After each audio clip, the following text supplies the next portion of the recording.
Ever wonder what would happen if the invincible Saitama, the man who defeats every enemy with just one punch, suddenly lost all his power? Imagine a world where the caped baldy is just a bald guy. And in his place, his ever-loyal disciple, the demon cyborg Genos, rises to become the strongest hero of them all. It's a crazy thought, right?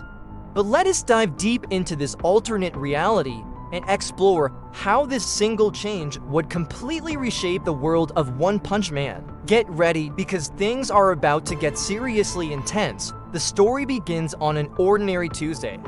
Saitama wakes up, stretches, and heads out for his daily patrol, maybe with a grocery list in his pocket. Suddenly, a dragon-level threat, let's call it something terrifying like Crag Fiend, bursts from the ground, threatening to level City Z heroes rush to the scene but are swatted away like flies. Just as panic reaches its peak, Saitama arrives. He winds up his fist, expecting the familiar, world-shattering impact, but nothing. He punches the monster, and it feels like hitting a brick wall. His fist just bounces off, confusion turns to horror. He tries again and again, but his punches have no effect. For the first time, Saitama feels a cold dread creep into his heart. He's powerless. As the monster laughs, ready to finish him off, a blinding flash of light erupts. It's Genos. But he's different. His core glows with an intensity we've never seen before, his entire frame humming with unimaginable energy. He unleashes a new ultimate attack, the Prominence Burst Incineration Cannon, and in a single, devastating blast, Crag Fiend is vaporized into ash. The crowd is silent, then erupts in cheers, not for Saitama, but for Genos. The news spreads like wildfire. The demon cyborg has surpassed all S-Class heroes. He is the new #1. The immediate aftermath is a world of contrasts. For Genos, his life becomes a whirlwind of responsibility. He's no longer just a disciple seeking revenge, he's the planet's primary defender. The Hero Association tasks him with every major threat. While his power is immense, the pressure is crushing. He doesn't have Saitama's effortless invincibility. Every fight is a calculated risk, pushing his cybernetic body to its absolute limits. He's constantly upgrading, analyzing, and strategizing, his entire existence consumed by the burden of being the strongest. He is respected, revered, but also isolated by his own power. He can no longer afford to be just Genos. He must be the world's shield. Meanwhile, Saitama's world shrinks. He's just an average, unemployed man again. At first, there's a sense of relief. He can finally enjoy the thrill of a challenge, even if that challenge is just opening a stubborn jar of pickles. He can feel the heat from a hot pot, the sting of a paper cut. The simple sensations he lost are back, but this novelty quickly fades. He watches the news, seeing Genos battered and bruised after a fight with a new monster group, the Subterranean Sovereigns. A profound sense of helplessness washes over him. He, who once ended any threat without a thought, can now only watch from the sidelines. The boredom he once felt is replaced by annoying anxiety, a desperate yearning to protect people that he no longer can. This role reversal deeply affects their relationship.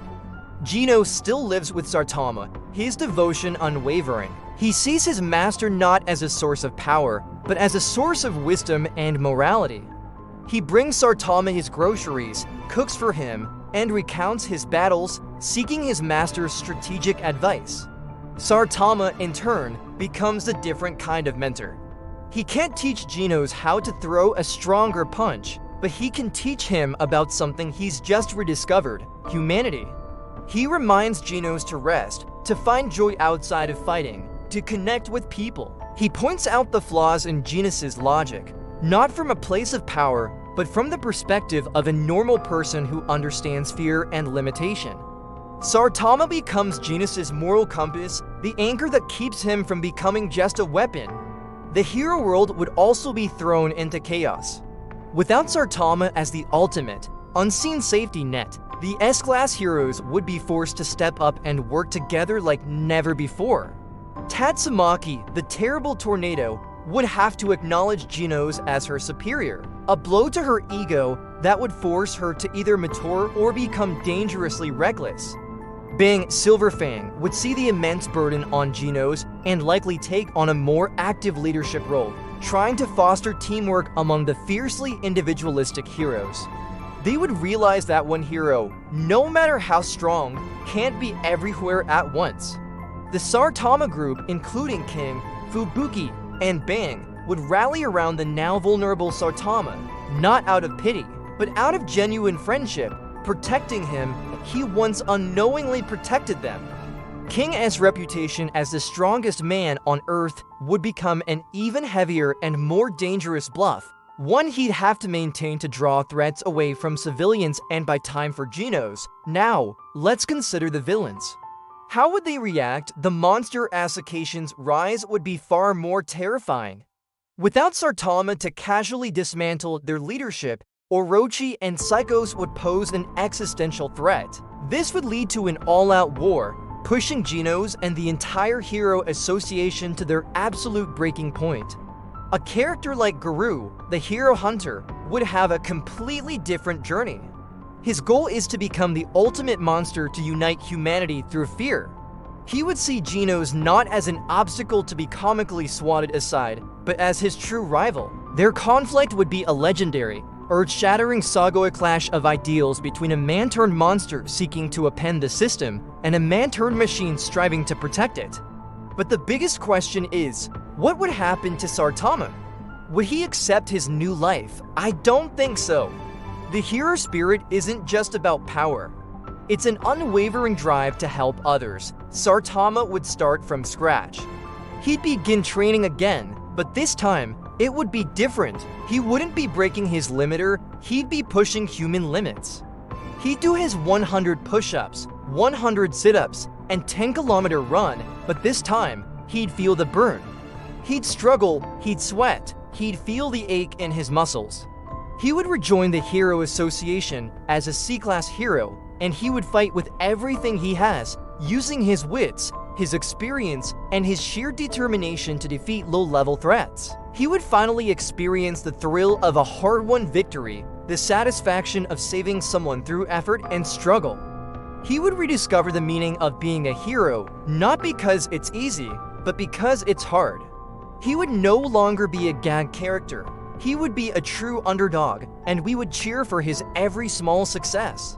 In the end, this world without a one-punch man would be more dangerous, more desperate, but also more heroic. It would be a world where strength isn't just a given, but something that must be earned, maintained, and wielded with immense responsibility. Genos would become the ultimate symbol of power and sacrifice, while Saitama would become the ultimate symbol of the indomitable human spirit. It's a powerful story about losing everything and finding something even more valuable in the process, the true heart of a hero. What do you guys think? Could Saitama climb back to the top? Could Genos truly handle the burden of being number one? Let me know your theories in the comments below. It was a lot of fun exploring this idea with you all.